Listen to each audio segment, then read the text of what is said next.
السلام عليكم ورحمة الله وبركاته. فرحت بان idiin rajaynayaa muuqaalka insha Allah waxaanu ku soo qaadanaynaa 3 sababa peace of mind, nabadgelyada maskaxda, xasiloonida maskaxda iyo deganaanshaha maskaxda. Saddexaad ka helayso maskaxdaadu inay degto oo ay xasisho oo ay xasiloonaato ayaynu insha Allah muuqaalka ku sheegaynaa.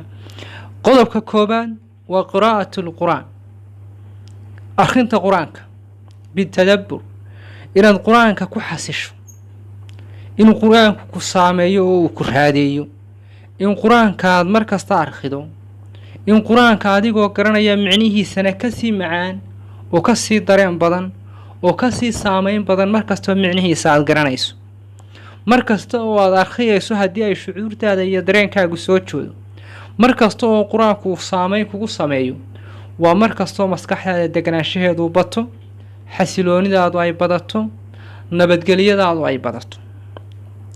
qodobka labaad waa asidqu dumaaniina wa kadibu riba. runtu waxa ay keentaa ama ay sababtaa inaad xasiloonaato, runtu waxa ay keentaa inaad degto.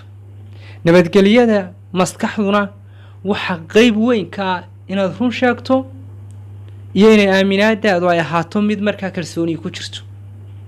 adiga qofka laga hadlayaa waa adigu inaad run sheegto, runta inaad la noolaato, runtu inay ku ahaato waxa aad ku nooshahay.